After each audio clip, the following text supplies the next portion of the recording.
Bonjour à tous, je suis ravi de vous accueillir ici aujourd'hui à Centrale Méditerranée. Donc, nous étions encore il y a quelques semaines Centrale Marseille, École centrale de Marseille. Nous sommes en train de changer et pour le coup on adopte le nom de Méditerranée. C'est assez original dans le groupe des écoles centrales. Méditerranée, on se rapproche de la mer finalement. On est dans le thème du jour. On se rapproche de la mer, c'était effectivement une des raisons à la base. Bon, en fait, c'est qu'on se déploie entre Marseille et Nice. Et effectivement, ça nécessitait un petit changement d'appellation. Donc l'école se transforme, se rapproche de la mer, Méditerranée. Pour le coup, France Énergie Marine, pour l'école, c'est un partenaire important, puisqu'on est même soutien de France Énergie Marine. On est parmi les actionnaires, donc on était aux premières heures en soutien de la structure de l'ITE. Pour le coup, aujourd'hui, l'antenne méditerranéenne est implantée dans l'école, puisqu'ils sont hébergés dans un plot juste à côté, ici. Donc pour montrer l'intérêt de la chose. Au-delà, par contre, l'école développe aussi je parle des relations industrielles autour des enjeux de la mer. Je pense qu'il y a des gens d'EDF ici, je ne pourrais pas citer tous les partenaires, mais EDF, d'autres entreprises avec lesquelles on travaille sur ces thèmes-là et sur d'autres aussi. Au niveau de la formation, nous avons une formation à Bac+6, l'ingénierie marine et offshore, pour lesquelles les étudiants sont là aujourd'hui, dans l'assistance, avec Julien Touboul, qui est le porteur du parcours. Donc un parcours d'enseignement entièrement dédié à l'ingénierie marine dans toutes ses dimensions, que ce soit près des côtes ou loin des côtes. Finalité professionnalisante pour le cours de cette formation. Et sur la formation ingénieur également, on a des enseignements communs avec cette formation, donc y compris intégrés au cursus ingénieur. Et après, au-delà, on développe également, dans les laboratoires dans lesquels nous sommes tutelle, il y a des actions avec France Énergie Marine, donc sur 2 laboratoires. Sur IRFE, l'Institut de recherche des phénomènes hors équilibre, sur des thèmes autour de la houle dans des ambiances cycloniques, donc thème porté par Julien, et au laboratoire de mécanique d'acoustique. Là, on est plus sur les systèmes offshore, donc c'est sur les éoliennes, sur les sous-stations, et des formes vibratoires et d'atténuation de vibrations sur des équipements, donc sur des structures vibrantes. Donc vous voyez que l'école, oui, elle est impliquée à différents niveaux sur le thème de la mer, c'est un des thèmes importants. Et donc c'est pour ça que je vais vous souhaiter un bon courage pour cet après-midi sur ce thème-là au sein de notre établissement.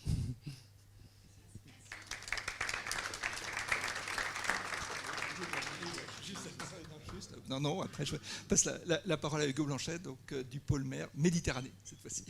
Merci. Ouais, non, en effet, c'est bien ça, c'est bien le pôle mer Méditerranée.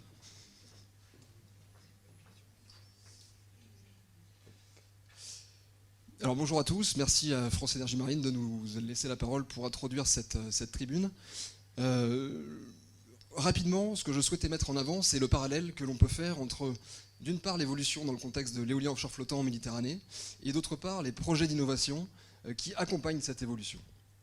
Et donc, en premier point, on peut noter les autorisations qui ont été accordées en 2014 sur le site d'essai Mistral, au large de Fos-sur-Mer. Ensuite, on verra le déploiement des 3 fermes pilotes prévues pour 2023 et 2024 en fonction des projets. Ces fermes pilotes, ce sont Provence Grand Large, qui sera dotée d'une capacité de 25 MW, Eolmed et éoliennes flottantes du Golfe du Lion, qui toutes les deux seront dotées de 30 MW. Ces fermes pilotes seront composées de 3 éoliennes chacune, et les distinctions au niveau de ces projets se font notamment au niveau des choix technologiques, tant sur les flotteurs que sur les systèmes d'ancrage, par exemple. Ensuite, ce que l'on peut noter, c'est l'AO6. Donc cet appel d'offres numéro 6, le premier appel d'offres commercial en Méditerranée, donc pour le développement de fermes commerciales, et qui vise à déployer 2 fermes de 250 MW sur 2 zones que vous voyez à l'écran. Alors la première, elle est déjà identifiée, c'est la zone numéro 1, et la seconde, elle sera déterminée entre la zone numéro 3 et la zone numéro 2. Ce qui va accompagner cette détermination, c'est l'ensemble des résultats qui seront réalisés par les études environnementales, et notamment le projet Migralion, qui vise à apporter des connaissances sur la répartition spatiale, sur les comportements des oiseaux à l'échelle du golfe du Lion. Ces fermes auront vocation à accroître leur capacité de 500 MW chacune à la suite d'un prochain appel d'offres. Ça, c'était pour les quelques points de contexte et de mise en contexte de l'évolution de l'éolien offshore flottant en Méditerranée. Et ce que l'on peut dire, c'est que l'on observe en parallèle un nombre croissant de projets innovants qui visent à appuyer le développement de cette filière. Alors pour illustrer ce propos, j'ai pris quelques chiffres issus donc, du pôle mer Méditerranée, et on remarque que l'on a accompagné depuis jusqu'en 2022 à peu près 90 projets sur l'éolien, en lien avec l'éolien offshore flottant.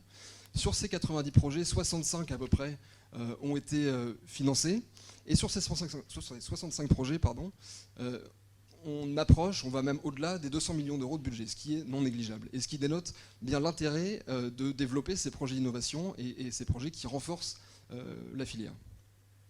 Alors, ces projets traitent de différentes thématiques, elles s'adressent à différents enjeux. Ça peut être l'instrumentation pour le suivi du milieu, pour le suivi des structures également, pour celui des travaux au niveau des flotteurs, des systèmes d'ancrage, des câbles dynamiques, des matériaux, et encore de la maintenance ou de la sécurité. C'est une liste qui n'est pas exhaustive, mais ce sont des sujets qui sont traités au travers de ces différents projets. Voilà le point que je voulais vous faire entre le parallèle entre contexte de l'évolution de l'éolien offshore flottant en Méditerranée et en même temps évolution des projets d'innovation et dynamique d'innovation pour le renforcement de la filière. Le second point sur lequel je souhaitais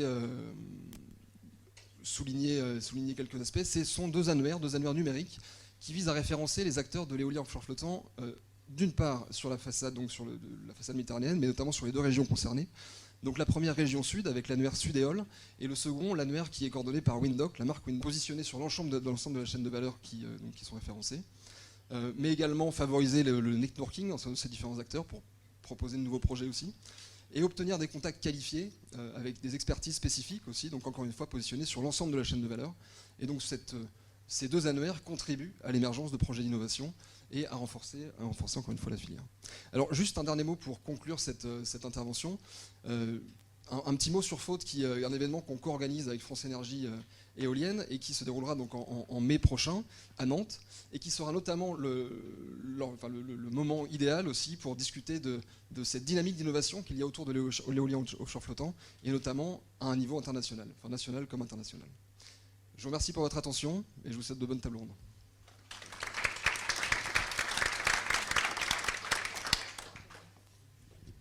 Bien, merci beaucoup. Merci beaucoup Hugo. Merci beaucoup Dominique qui a déjà dû repartir. Et c'était important que effectivement deux de nos membres et associés soient présents et puissent exprimer un petit peu donc, le cadre dans lequel on intervient cet après-midi. Donc France Énergie Marine, donc moi il faut peut-être que je me présente, Yann Hervé de Roeg, donc je suis le directeur général de cet Institut pour la transition énergétique dédié aux énergies marines renouvelables. Et eh bien, on tient donc une tribune de ce type depuis plusieurs années. Une fois par an, quand les années étaient bonnes, évidemment, comme tout le monde, on a été interrompu par le Covid. C'est la première fois que l'on peut la tenir ici à Marseille. Cette année est aussi une année un peu spéciale pour France Énergie Marine, dans la mesure où ce sont nos 10 ans. Et donc on a tenu à partager cette tribune entre les façades atlantiques et Méditerranée. Du coup, eh bien, on a eu donc deux événements, un qui s'est déjà tenu en octobre à Brest, et puis celui-ci. Alors, ne regrettez pas trop pour celui de Brest, puisqu'il y a une captation vidéo qui a été faite à Brest, comme il va y avoir une captation vidéo donc, qui est en cours pour cet événement, qui permettra ensuite de revisionner cet événement. Vous inquiétez pas aussi, donc quand on prendra le public, on prendra de loin, mais bien sûr. Ce qui est important à noter dans nos tribunes, c'est l'interactivité.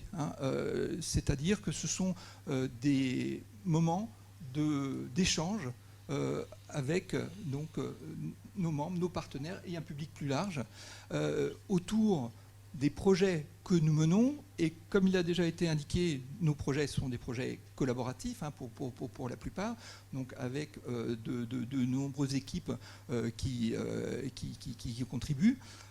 mais l'équipe de FEM également, qui se constitue petit à petit. Donc en 10 ans, eh bien, on a pas mal grossi. Nous sommes 70 aujourd'hui, et 70 donc avec une équipe ici à Marseille, comme l'a dit Dominique, mais un siège donc à Brest, une équipe également à Nantes, et depuis cette semaine, une équipe au Havre.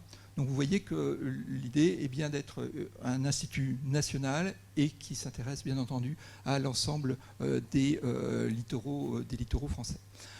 Voilà.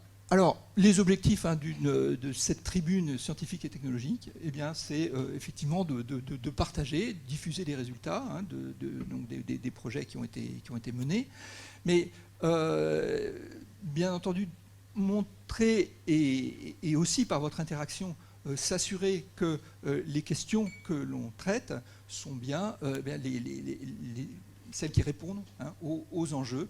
Alors, des EMR en général, mais vous le comprenez bien, aujourd'hui, c'est l'éolien en mer qui est le cœur de la grande majorité de l'activité que l'on trouve en France, et tout particulièrement sur la Méditerranée, l'éolien offshore flottant. Voilà. Du coup, oui, très bien. Ok. Donc, on va avoir deux tables rondes. C'est le format que l'on adopte pour que justement il y ait le maximum d'échanges sur deux sujets là, du coup, que l'on a choisis parce qu'ils étaient le plus en relation avec la façade méditerranéenne. Le premier, eh bien, c'est éolien en mer. On l'a intitulé éolien en mer, écosystème et société. Et là, je dirais, il y a ce mauvais jeu de mots toujours entre l'écosystème de l'environnement, l'écosystème naturel, et puis l'écosystème socio-économique. Eh bien, c'est justement comment est-ce que l'on peut concilier les deux. Et puis, on aura une pause, et ensuite une deuxième table ronde sur hydrogène et éolien en mer. Et là, justement, regardez très spécifiquement, parce que l'hydrogène, il y a beaucoup évidemment de lieux et de tribunes où on parle de l'hydrogène. Là, c'est vraiment très spécifiquement regarder les synergies qu'il y a entre l'éolien en mer et la production d'hydrogène, et le tout pour étudier les problèmes locaux de la Méditerranée. Je ne vais pas être plus long. Je vais donc passer tout de suite la parole à la première table ronde. Donc, si vous voulez bien venir. Et elle sera donc animée par Jeanne Prévost, qui est la responsable de notre programme intégration environnementale et sociétale. Donc, il y a déjà dans le titre, effectivement, pas mal des sujets dont on veut parler cet après-midi, et je te laisse donc présenter ton panel. Hop, merci. Merci.